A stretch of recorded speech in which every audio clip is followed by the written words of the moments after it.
That's amazing. Great. Wow. Wow.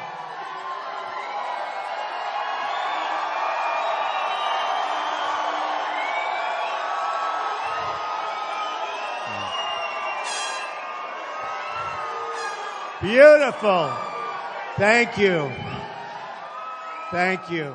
Man, this is something special. You know, I said to all of my managers, I just want to do it here. I said, you may not be able to get the cars here. I don't care. The place is 100% full. And I know a lot of you had to walk a long distance. To have you here is great. Thank you. Thank you. Unbelievable. You know, thank you.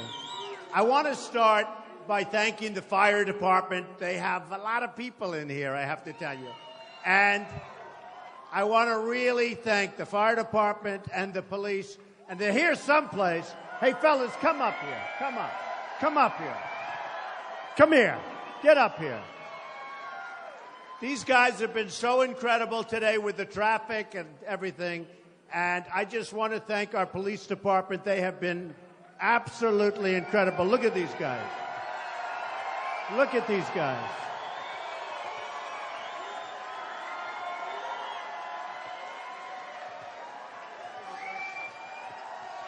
Nobody gonna mess with them. Look at this.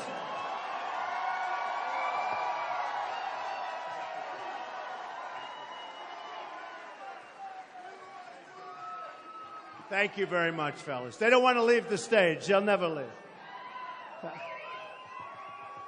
And the fire department, likewise, they've been incredible. So thank you very much. You know, what a crowd. Is there nothing like Miami? Nothing. Nothing. Nothing like Miami. Incredible. So, when I was a little boy, my father always loved Doral. Always. And he said, come on, son. And he didn't play golf. He was a worker. He didn't want to play golf. He didn't have time to play golf. And he had a beautiful swing, actually, but he played very little, almost never. But he used to love coming here. And it was the hottest resort in the country. This is a long time ago. I won't say how many years because I like to think I'm a very young person.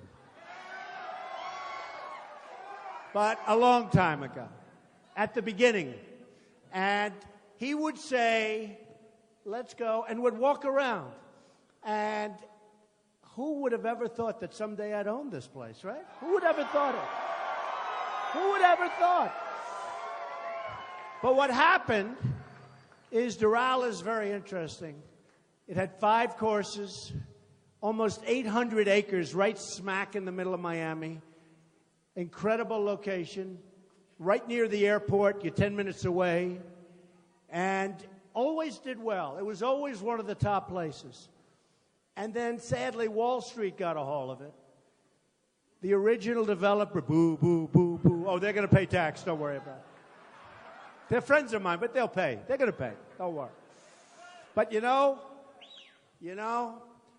what happened is it became a money thing. And it was like playing cards, bing, bing, bing, and they'd trade it. Every year and every 3 years, somebody would make a lot of money. It was like musical chairs, like this. And they'd sell it. Then somebody would own it for 3 or 4 or 5 years, Wall Street, and they'd sell it, make a lot of money. Always made a lot of money. Everybody made a lot of money with Doral, except for the last group that I bought it for. You know, it was like musical chairs. And I bought it. And when I bought it from a smart group, but the market had crashed. You know all about the crash. And I got it for the right price. I signed for X dollars, a lot of money, 170 million. But then I said, you know, maybe I can make a better deal before I close. So I went into closing with Ivanka. We know Ivanka. We love Ivanka, right? Right? I went in with Ivanka. And I said, watch, Ivanka. Let's see if we can make $20 million. It's true. So I have a contract for 100. I've never told this story, actually. I have a contract for 170.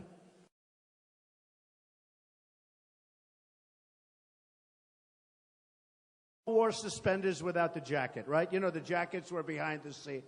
They were all like Tom Cruise. You couldn't get better central casting. In fact, all of that media, look at that media back there. Look at these people. Wow. No, they're all right. I'm going to tell you some media stories in a little bit. So, no, but they're central casting, the red suspenders, handsome, beautiful, smart, top schools. They would go to Harvard, they go to Wharton, they go to Stanford. And I said, I want to show off to my daughter. Does that make sense? You know, I have this great daughter. So I go in, and she said, Dad, they're not going to cut. You have a contract for 170. I said, well, that's right. So does Iran have a contract. That doesn't mean we can't make it much better, you know, right? So what happens, I tell these guys, there's no way I'm paying $170 million. I'm not doing it. I'm not doing it. They said, you have to pay it. You have to pay it. Beautiful guys.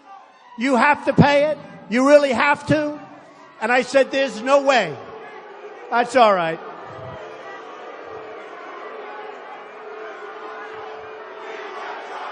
USA. USA.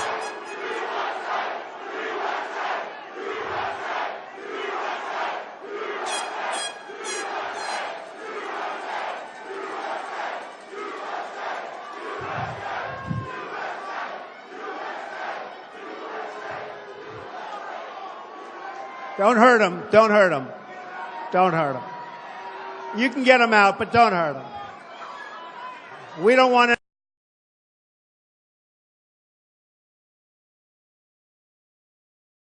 You know that. You know that.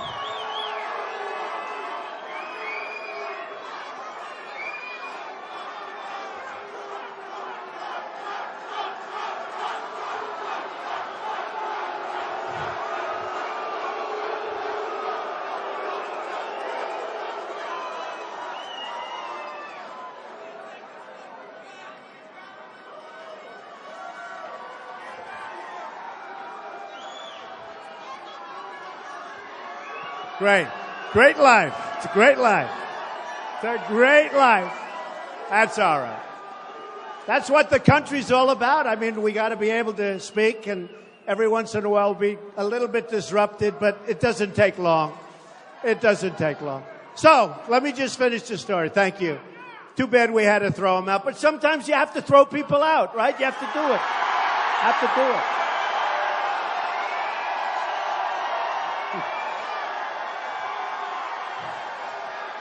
Look at that sign.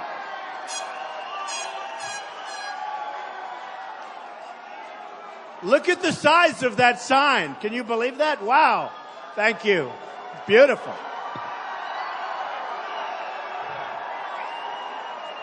I think I'll tell my people, let's bring that home. And by the way, we have plenty of time tonight. I'm here all night. You know, tomorrow night we're in Jacksonville, Florida. We have at least 15,000 people, probably 20,000 people tomorrow night. So it's going to be great because there's things happening. So anyway, let me tell you, because it has to do with the country.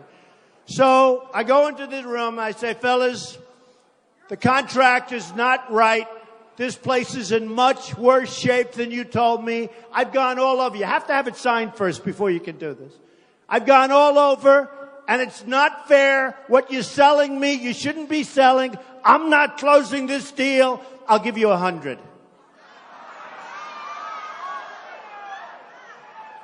Remember, I want to impress my daughter. The art of the deal. And I meant it. Nothing wrong. I said it wasn't in the shape that you're supposed to be in, you know. So I ranted and raved like a lunatic for about 5 minutes about condition. And they said, we're never going to cut 10 cents. Within about 2 minutes, they said, would you take $20 million off? They said, would you agree to 20 million, Mr. Trump? I said, no way, you got to do it less. So within about 4 minutes, I saved $25 million. I cut the price. Could you believe it? No, can you believe? And they said, and I'm only telling this story because we should be doing the same thing for our country, right? Right?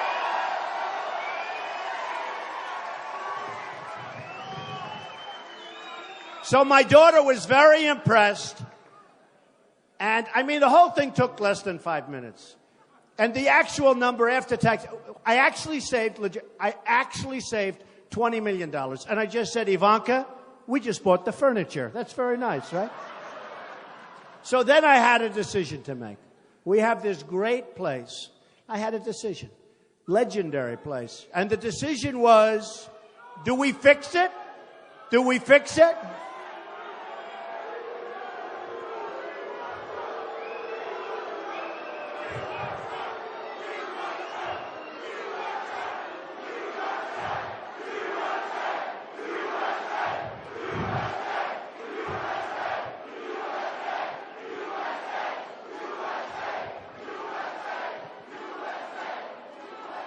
You know, by the way, you know the saddest part? You have people like that. There's a total of probably 3 over there and 5 over there. And they'll be the story tomorrow, not the thousands of people that love our country. Amazing. It's amazing. No. The sad part, I had an incident like this 2 weeks ago. We had 9,000 people in an arena. And we had 5 people protesting. They became the story. It's too bad. All right, they're gone. You know, we'll have little pockets. But it is a shame. I mean, it just shows. So we have thousands of people, and you'll have 3 or 4 people protest, and tomorrow morning, protesters at Trump. It's one of those. So then I had a decision to make. And the decision was, do we give it the B job, the C job, the A job? What do we do?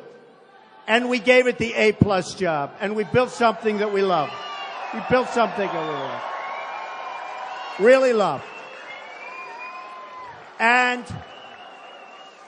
what happened, I'll let them get out. Go ahead, get them out.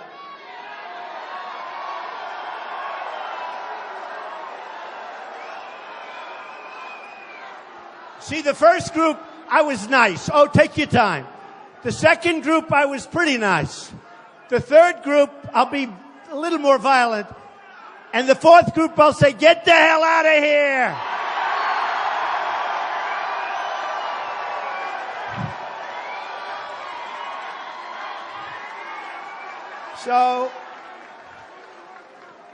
So I had to make a decision. What do we do with Doral? Do we give it the really best job and basically rip it down and build a new magnificent place? Because it was really old, really tired. The bones were tired, the whole place. You people know, a lot of you are from the area. And I said, we got to do it right. We got to do it right. And we basically, as you know, new clubhouses, this room new. This room is one of the great ballrooms. We have 5 ballrooms. We have 700 rooms. We have the golf courses are world class. And we wanted to do it right. And a man just came up to me outside. He hadn't been here in 25 years. And it was very interesting. I won't say he was an older fellow, but he was an older fellow.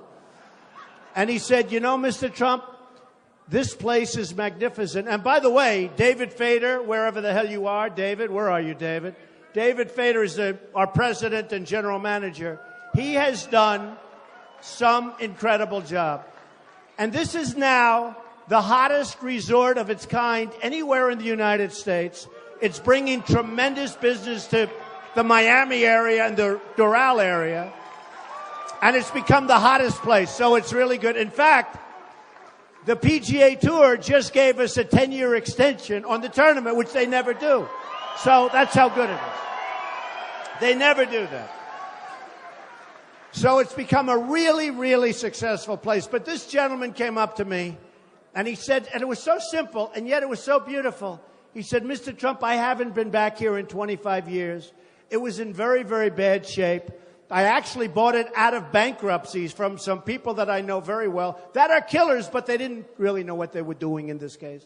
And I said, well, that's very nice. I said, you know, Mr. Trump, if you could do the same for the United States as you did here, it would be unbelievable. Unbelievable. True. I thought it was great. I thought it was great. I thought it was great. And you know, in its own way, doing it for the United States might be easier than what we had to do here. It's as crazy as it sounds. So, and that's what we have to do. We owe $19 trillion. We're desperate. Our infrastructure is in such trouble. Such trouble.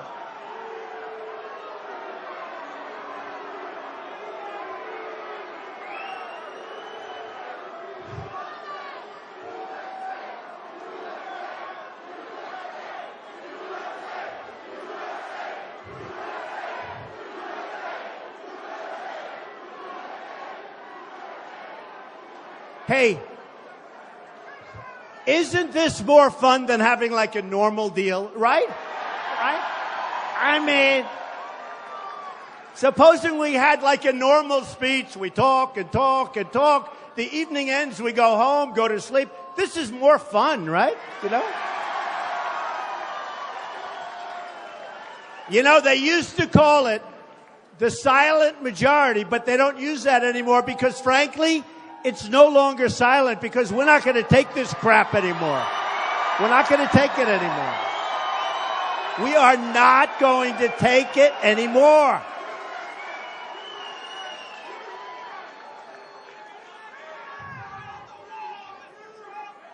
So, it is true.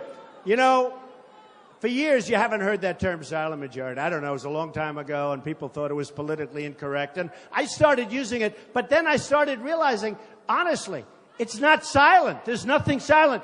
Everywhere I go, we have the biggest crowds. I mean, we left Oklahoma 20,000. Dallas, Texas, Mark Cuban's arena where the Mavericks play. We had 20,000. Mobile, Alabama, 35,000. I go to Iowa. I go to New Hampshire. No matter where, South Carolina, unbelievable crowds all over. And there's love in the room. There's just love in the room. It's incredible. It's incredible. And you know, and there's nothing silent about it. We're sick and tired of incompetent people running our government.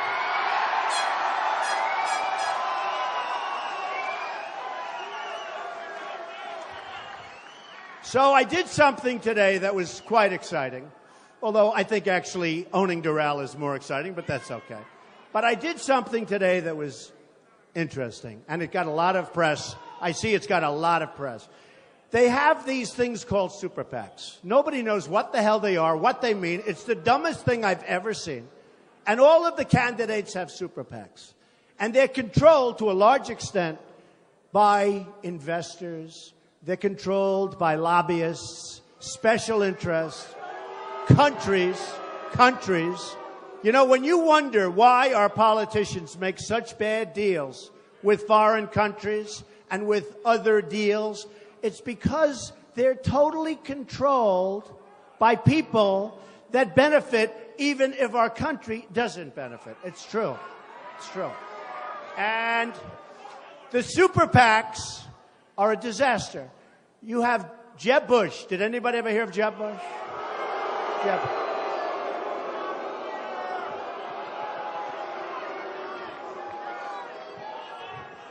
You have Jeb Bush has $125 million. I honestly, I don't think it's going to help him. I'll be honest. If it helps him, then I can't figure the whole deal out. Hey, look, I used to be one of those guys that would like give a lot of money. I know the lobbyists. And you know, when they come up to me and say, we want to give you money, when you go to number one, everybody wants to give you money. It's incredible. But they don't care so much about anything other than the companies they represent. They don't care so much, and some do, but most don't.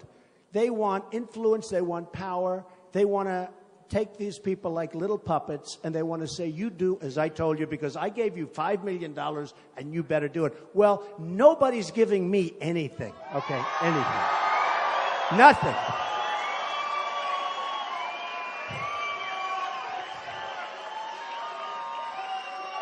And so what happened is I noticed over the last couple of weeks, everybody's forming a Trump super PAC.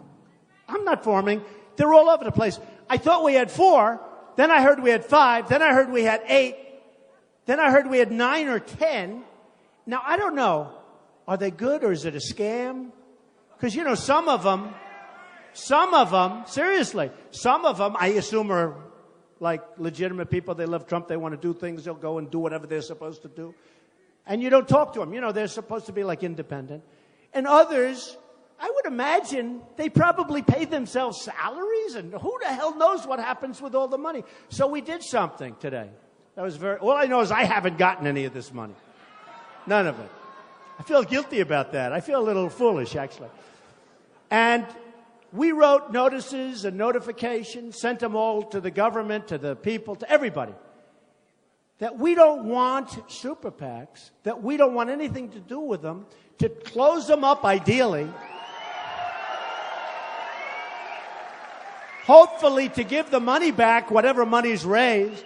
I mean, I saw the other day in one of the programs, 2 young, nice-looking guys, big fans of Trump, I think, and they opened an Art of the Deal. I think it's called the Art of the Deal Super PAC, after my book, right? And by the way, we're having a new book come out on November 3rd. I think it's going to be great. I think it's going to be great.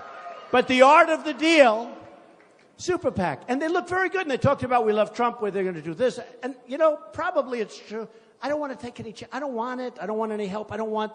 The one thing we do, people send in small donations, like small ones. For a woman, $7.50 with about a 4-page letter.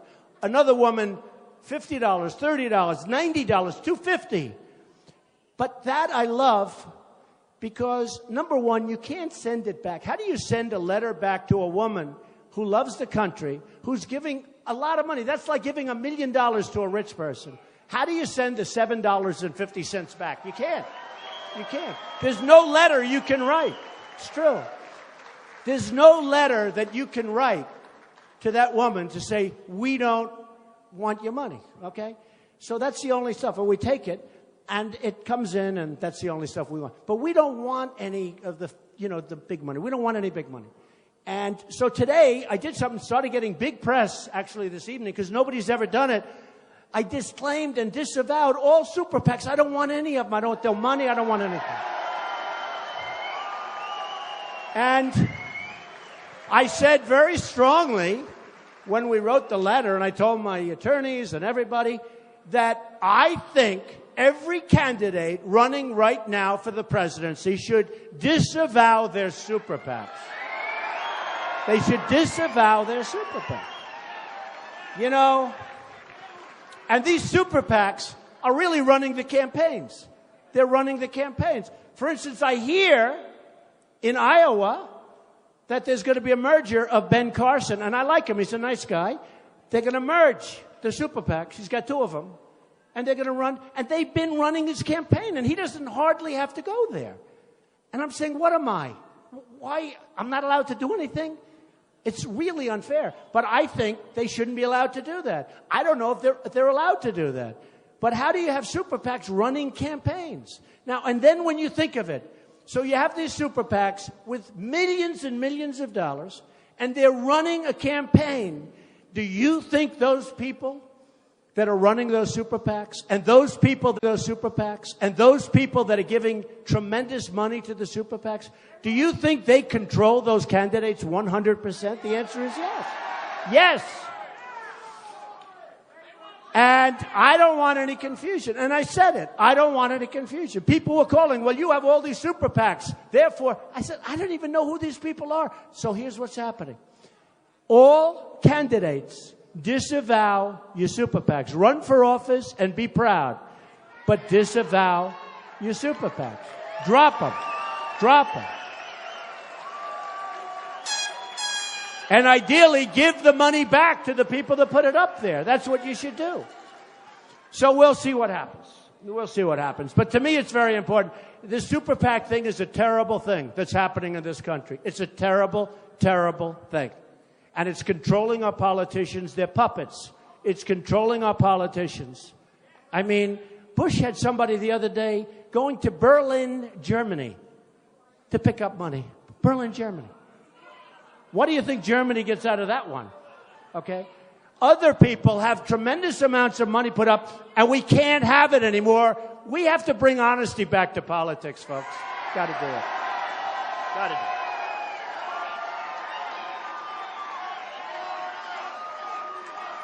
So,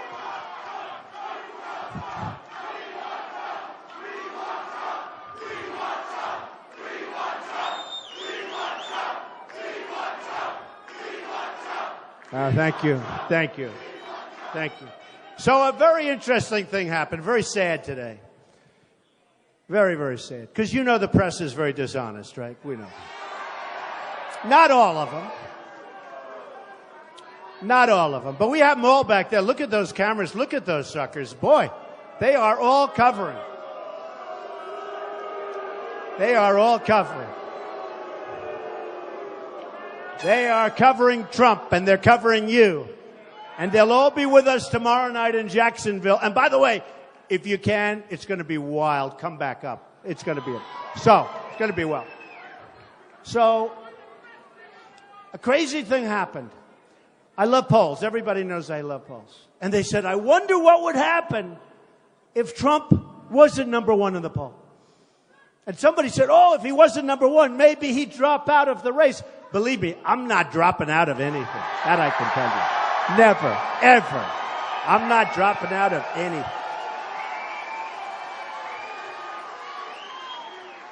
So, poll came out, big one, ABC Washington Post, that has me killing everybody. It's a national poll. That was on Friday. We're killing 32. Think of it. 32. You notice every week I started at 3. First, well, that was slightly before I ran, but because nobody thought I was going to run. Nobody thought I was going to run. You know, they all said, he's never going to run. If he runs, it doesn't matter. What does he know about politics, right? I've only dealt in politics all my life, that's all. But, so it started at 3, it went to 8, went to 12, went to 16, now, as of Friday, nationally, 32, and then another one came out. Another one came out last week, Reuters. Listen to this one. 33 to 15. 15. 15 is Ben Carson. He's in second place. But they kept saying, oh, if Trump ever loses, because you know what? I mean, I'm getting spoiled. From the time I ran and from the time I went up, when I was at 12, they said, all right, he's peaked. He's peaked. You know, you're hearing the same crap, right? Then it goes to 16, 17 the next week. Well, that's his plateau. He's plateaued. The word plateau, they love that word. So he's plateaued. Then the next week it went to 21. Well, that's it. That's it. By the way, 21's not bad when you have 17 people, right? 21. You know, if I'm a card player, I will rest on 21 with 17 people. I'm not losing. So I was number 1 at 21. Then it went to 25. Oh, this is it. You know, these talking heads. These are among the dumbest human beings I've ever seen. That's true. Some of them are great. And some of them are coming along. I mean, some of them were so terrible and so nasty, and now they're coming along. They're becoming like, I don't know about fans, but they're saying, a poll just came out, we're 81% to win. I mean, can you believe it? I didn't know that. 81%. Who would have thought this? Rasmussen. The Rasmussen, I'm walking up here, and one of my people stopped me. I said, excuse me, I got to make a speech. Oh, no, I'd like to talk to you. I said, what do you want to talk about? They're introducing me. And Rasmussen just said, nationally, I'm beating Hillary. Just came out.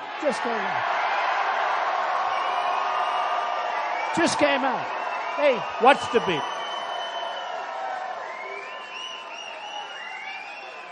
So now I said, I'm glad they stopped me, right? I'm glad they stopped. So anyway, but a bad thing happened. Bad.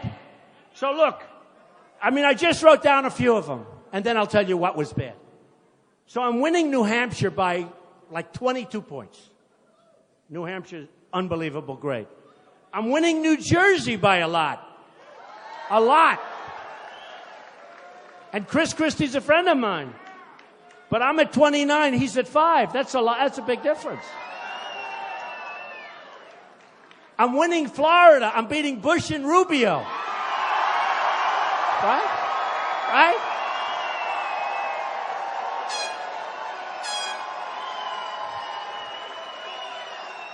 I'm winning Nevada by a fortune, but here's what I like the best. Nevada, tremendous Hispanic population. I'm winning with the Hispanics. Big.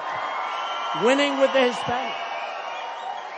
And I keep telling everybody, I'm going to win with the Hispanics. I say to everybody. I love the Hispanics. I have thousands of Hispanics. Thank you. I love you too. I love you too. True. I have thousands of Hispanics working for me all over. At this place, I have, 1,800, 1,900 employees and many Hispanics. They're unbelievable people, unbelievable workers. I love them. I love them. I love them. And they know, they're smart. They know I'm bringing jobs back from China, from Japan, from all these countries. I'm bringing them back. And nobody else can do that. I know the people I'm running against, including Hillary. No, they can't do that. They can't do that. They can't do that. I mean, honestly, Ben Carson cannot do that, folks. I hate to tell you. Cannot do it. Can't do it. They're not going to do it. So here's the story. So winning in Florida, winning in Texas, okay? Winning in Texas, big. Winning in South Carolina, winning in North Carolina. Winning in Ohio against Kasich, which is interesting. And he's a good man. He's a good man, but I'm winning in Ohio against Kasich. I'm winning in Massachusetts. Listen to this one. This is one I love. Maybe, I don't even know why. Massachusetts. I'm at 48. 48. 48. And second place is 12. Boy, I'm going to have to do a really, really bad crash to blow that one. So, what happens? Let me give you the bad news, right? And this has been going on now for 100 days. They were celebrating on television. 100 days on the top of every poll. Think of it.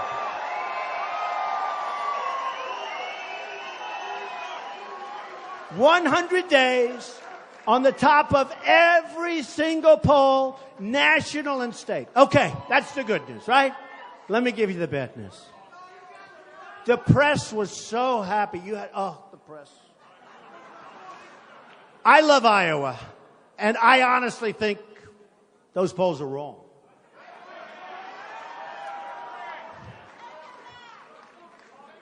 I'm Presbyterian. I'm a great Christian. True. True. They say in the poll, I'm the best leader. They say in the poll, I'm the best on the economy by far. It's not like by 2 points, it's like by triple. How important is the economy, right? Remember, it's the economy. Remember that? It's the economy, stupid. I mean, it's the economy. So I'm leading on the economy. I'm leading with men, big league. I'm not doing as well with women. Will you help me? What's going on? What is...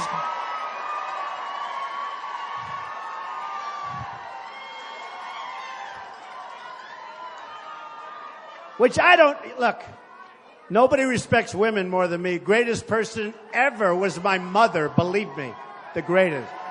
Nobody's going to be better or do more for women than Donald Trump. That I can tell you. That I can tell you. And I think they know it. I'd rather do well with women than with men. With men, I'm doing great. I'm killing everybody.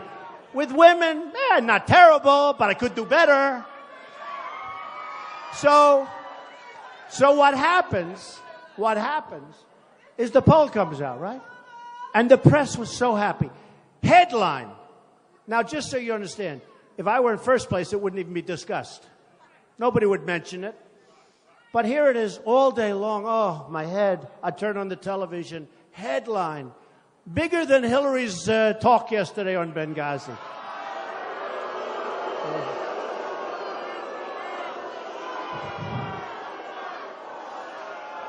So headline. Here's the headline. Headline. The biggest story. You see it. Am I right?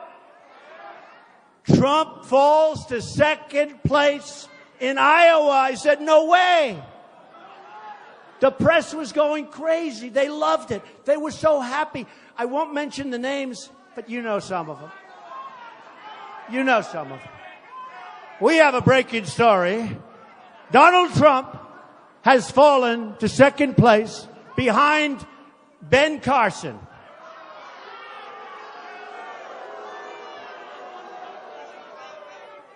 We informed Ben, but he was sleeping. No. Donald Trump has fallen to second place. You know, it's funny. You got all these guys. 2 people dropped out, right? Perry, you know about that. And you know the governor of Wisconsin, very nice guy, right? Walker. They both dropped out. They became so vicious to me. Perry, he was such a nice guy, like 2 months ago. He couldn't have been nice. He went to Washington to make a speech about me.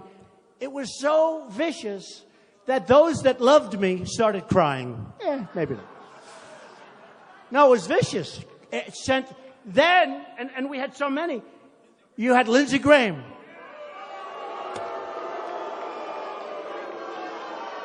I don't even know the guy. The only time I know him is when he calls me constantly asking for campaign contributions. It's true. He became so vicious and violent. I mean, and every time they get more and more vicious and violent, they go down, down, down. In fact, Lindsey Graham was at 5, and he hit me as hard as you can be hit. He said, I don't know anything about the military. What do I know about foreign affairs? Except one thing. I wrote a book in 2000, right? And Joe Scarborough yesterday covered it. I wrote a book in 2000 before the World Trade Center came down. And I said that there's going to be a big attack in this country. And I said, probably by somebody named, he said, it's going to be much worse. You remember the first attack, which was a horrible attack, but it was a small attack by comparison, obviously, to the second one, which was horrendous. The worst attack in the history of our country, worse than Pearl Harbor. At least with Pearl Harbor, they were attacking the military. They weren't attacking innocent civilians, of which many thousands died and are still living in pain and suffering. Not to mention the fire departments, the police departments, and all the guys that had to breathe that air for long periods of time. So, thank you. So I have it in the book. Watch Osama bin Laden. And Scarborough goes, whoa, when was that book written? Before the World Trade Center. Whoa. And he's a good guy. He was like, he couldn't believe it. And I don't get any credit. They don't give me any credit for it. And then I have Jeb Bush saying, what does Donald Trump know about the military? Or about, I'm like a smart guy. You know, I'm really smart. But it's amazing. People are talking about it. They should talk about it more, because if you read the book, it says Osama bin Laden, the guy. And the reason was he was a terrorist that was getting a lot of notoriety. He made very vicious statements toward our country. And I said, you better watch that guy. And what happened? I think it was 19 months after that, he came back and knocked down and attacked viciously with the lives of the World Trade Center. So in the debate, which every poll said I won, by the way, but these are minor details. Forget it. The second debate and the first debate. Drudge, Time Magazine, Slate, everybody, every single poll, online polls, they all say, and believe me, I'm not calling up hundreds of thousands of people, I can tell you. But Jeb said, my brother left us safe. And I'm okay with it. But then I said to him, what about the World Trade Center? The biggest attack ever. They should have known about it, and they could have known about it. And I'm not blaming George Bush. I'm not blaming anybody. I could also blame Clinton, right? No. Because in all fairness to Bush, he was only president for about 9 months, in all fairness. And Bill Clinton gave a speech, and he knew Osama bin Laden just like I did. And he gave a speech talking about Osama bin Laden. So we can blame Bush. We can blame everybody. I will say this. You know the expression, the buck stops here. You're president, the buck stops here. That's the way it is. And it's one of the reasons that I say, and I mean this so strongly, we owe a lot of money, 19 trillion, I told you. But we've got to build up our military so big, so strong, so powerful. Got to do it. We've got to do it. We got to do it. So powerful that nobody is going to mess with us. Nobody. I don't want to use it. I don't want to use it. Nobody is going to mess. You know, we're working on an airplane right now. I don't know if you've been reading about it. Billions and billions of dollars for one plane. And the test pilots, did you read this story? I love the test pilots. These are great guys. These are seriously good flyers. Do we agree? And they came out of the plane, billions of dollars, and they say, this thing doesn't hold a candle to the old one that we used to fly. It doesn't maneuver as well, doesn't work. We're talking billions and billions. What are we doing, folks? What are we doing? What are we doing? What are we doing? So we need a special leader. We need a special leader.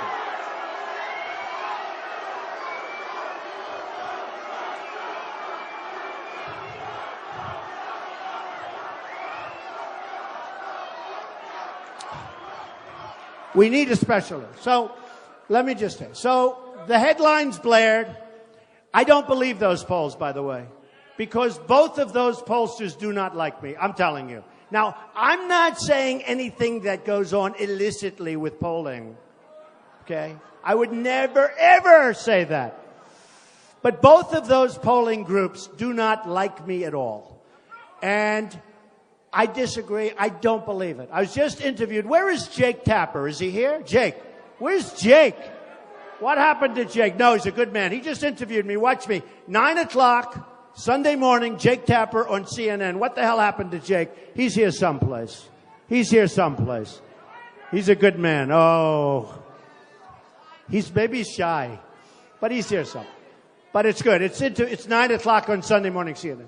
But I think we're going to do great in Iowa. I think we're going to do really great. But here's the story. I have never seen such press. I mean, my wife called. She said, "Are you okay, darling? How bad is it? How bad is it?" They made it sound like it's the greatest defeat in history. And the bad part is if I won it, it wouldn't have even been mentioned. It wouldn't be a story. But then I said to myself, look, I have to talk. I'm going to be nice. I'm going to be nice because I have to talk about it. Ben Carson, thank you.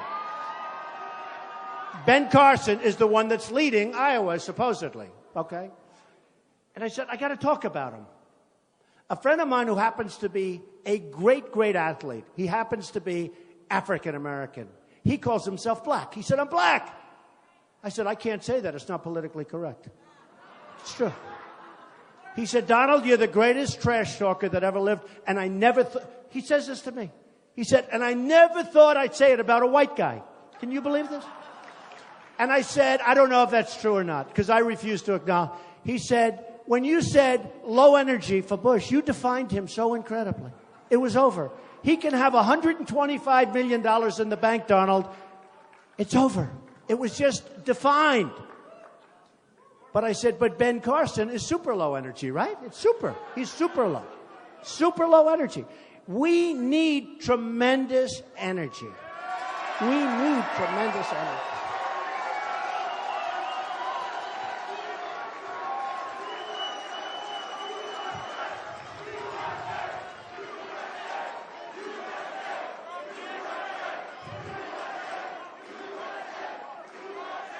We need energy. So, Hillary Clinton the other day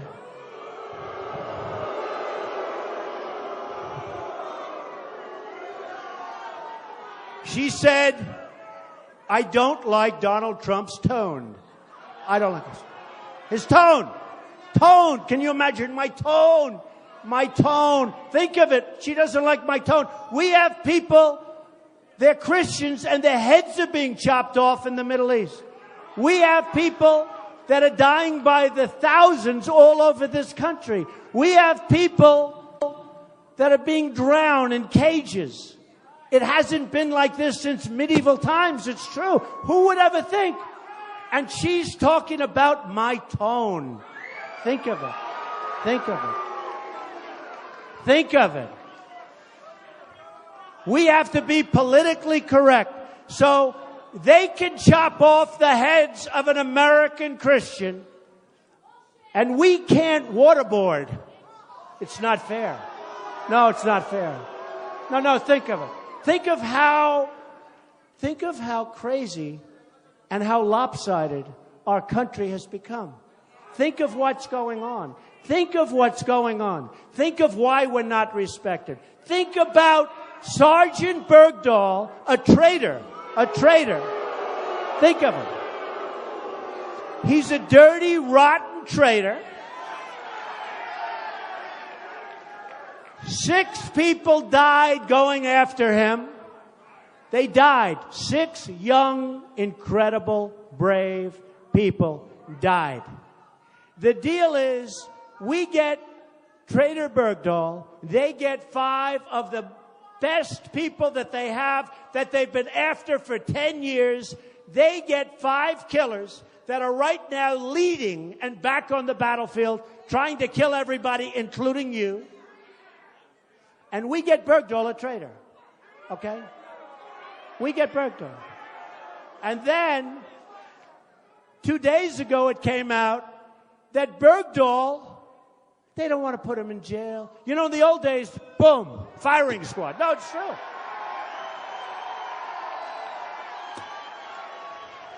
I love the Second Amendment. I love the Second Amendment.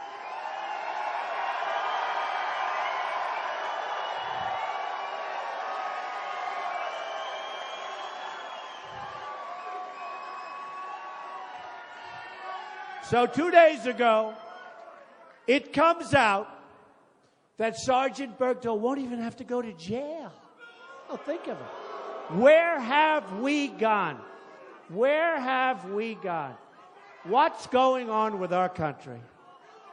Okay? I'll tell you one thing. If I win, it's not going to be my most important job. Not if. Nah, we have to say if. Hey, look. They're all going, not if, when. All right.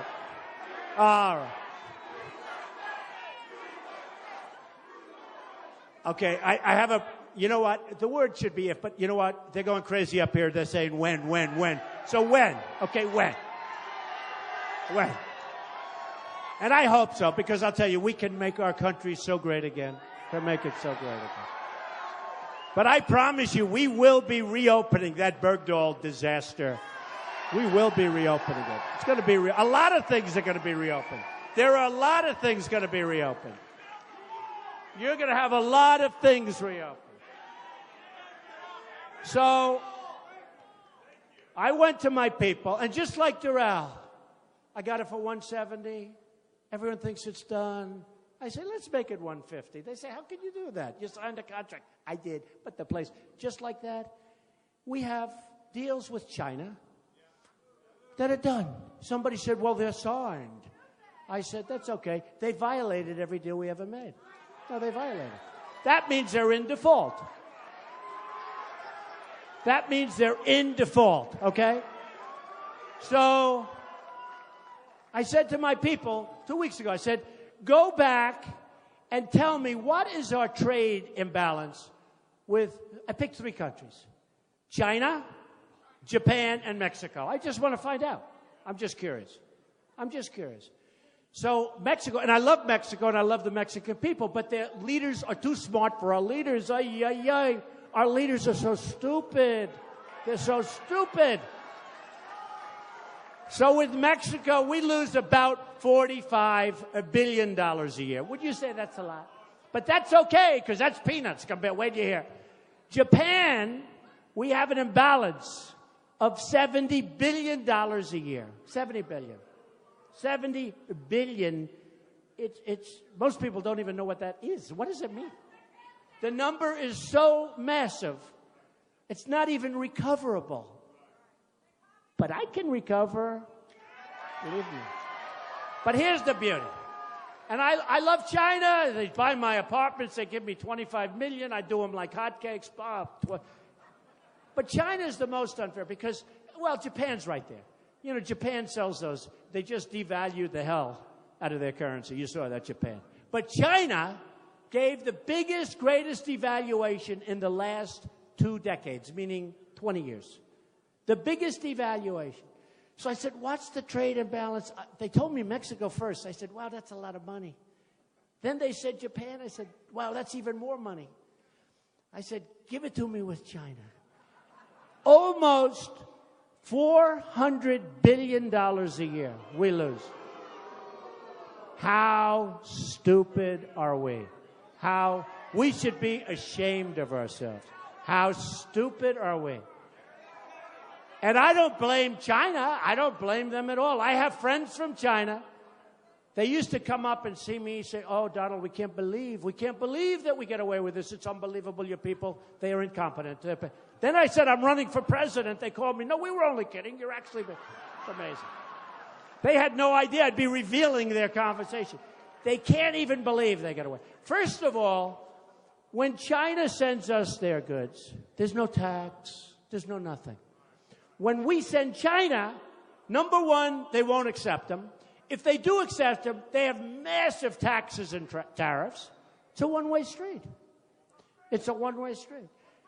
A friend of mine, great manufacturer, can't get his goods in. He manufactures great stuff. Can't get his goods in China. He calls me. I can't deal with these people. Then finally he gets them in. They charged him a tax that was so high, I can't tell you because nobody's going to believe how high it was. These are smart people. But I have people that are smarter. I have people. Sure. I have people. I mean, I have some of the great business people. They're all calling me. These guys, friends of mine, some enemies. I even have enemies calling. I have guys that are so smart, and some I don't like. Some I can't stand. Some are horrible people. Actually, I know one that's so bad as a human being. He's the worst human being I've ever met, but he's an unbelievable negotiator. I said, Irving, come on, you're going with us. And these are wealthy people. These are really wealthy people. And they're all calling me. They all want to get involved. I have a great guy, really great businessman, great everything. Carl Icahn. He called. I want to get involved. I want to help. He doesn't want money. He doesn't want a salary. You know, all these people representing us, they want salary. They give $2,000 to somebody, and now they're supposed to be paid for the next 8 years by some stupid politician. Okay? No. Carl Icahn wants to represent the country for nothing. Now, if I say, and he's a great guy, and I don't care if he's a great guy. He's a great guy, but I don't care. Because I have others that aren't great guys. But they're great at what they do. I know the great ones. I know the bad ones. I know the guys that are overrated. You got some overrated. You got some that are highly overrated. I won't use them. I have some that nobody ever heard of that are better than all of them. They're great. We have the most talented people there are. This isn't going to be political. This isn't going to be political hacks. Now, if I tell Carl, go watch over China for me, Carl. Just watch over China.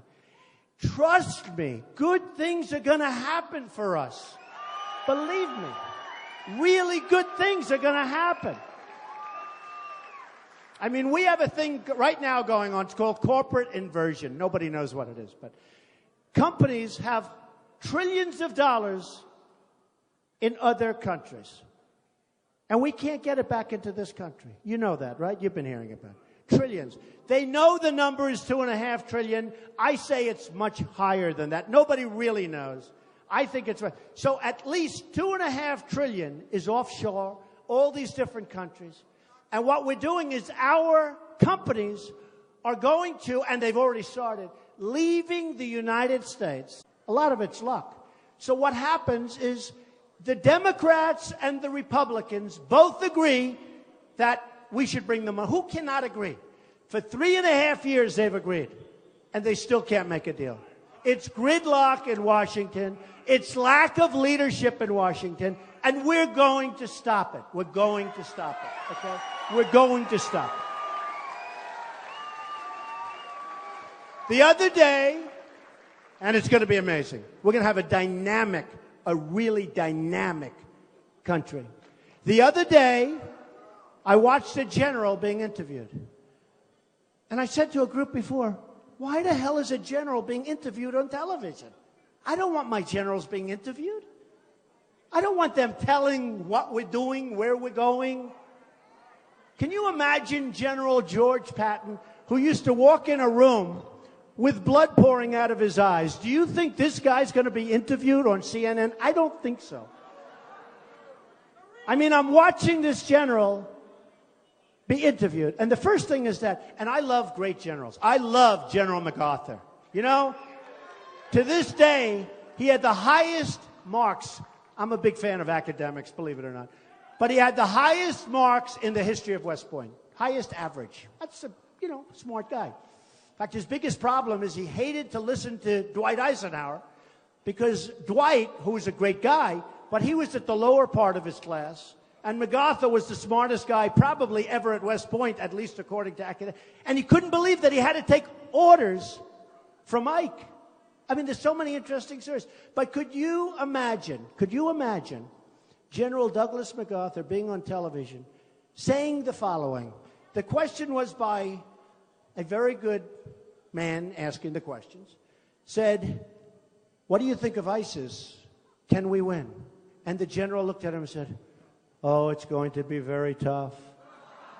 It's going to be very, very tough. I don't know. It's going to take a very, very long time.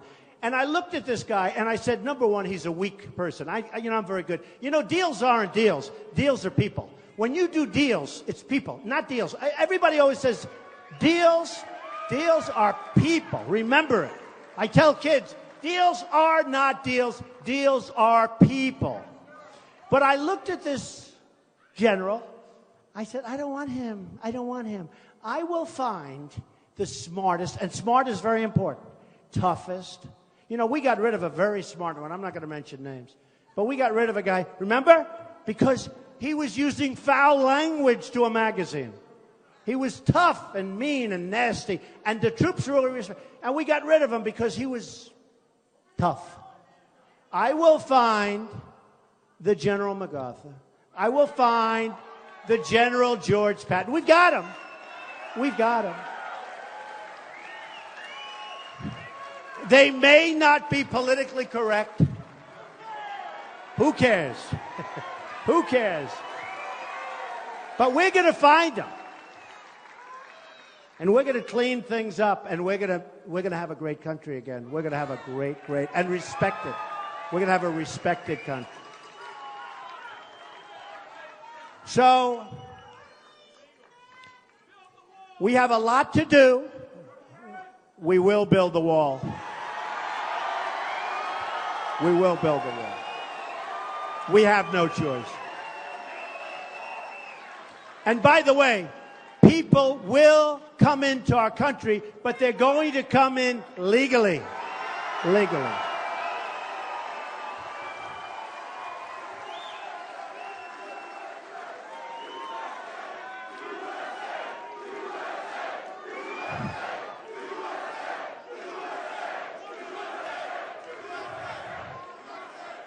I appreciate whoever the hell yelled out, will you build a wall? Because to be honest, in this group, I wasn't so sure I should be talking about walls. Does that make sense? See, tomorrow in Jacksonville, I can talk about walls, believe me.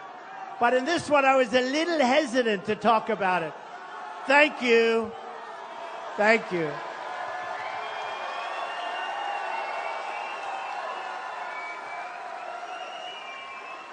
By the way, and I say this all the time, and people bear it out, a radio host, Hispanic show in New York, said, you know, he was interviewed 2 weeks ago. He said, you know, my audience is all Hispanic. They love Trump. They love Trump. And let me tell you who wants to stop illegal immigration more than anybody? The Hispanics that are in our country legally. It's true. It's true.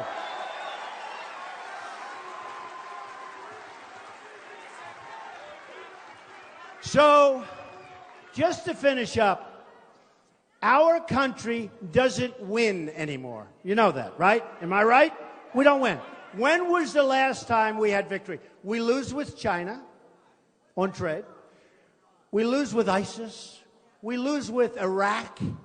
We don't know what we're doing. Iran just made the single greatest contract I have ever seen anybody make. We were represented by a man that should be ashamed of himself.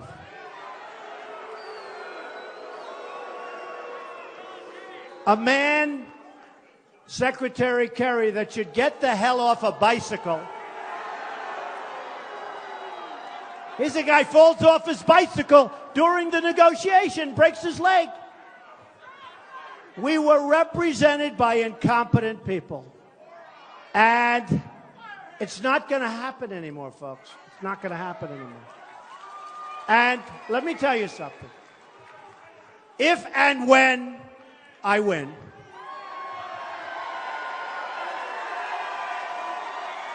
I'm not...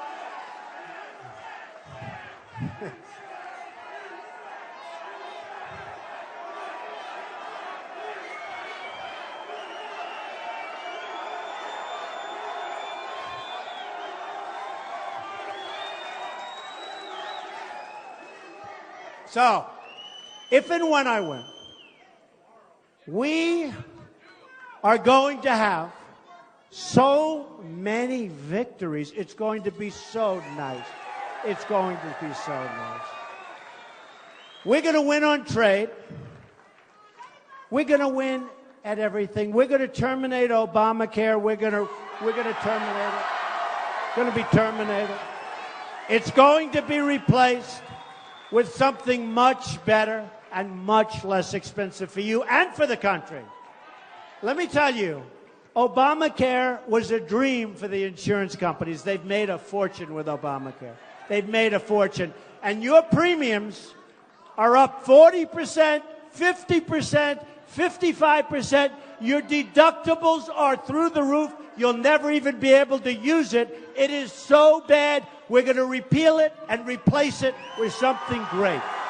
Great.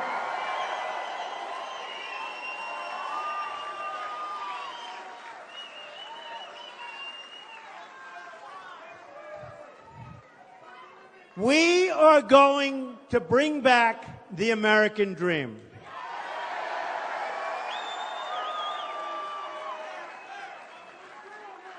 And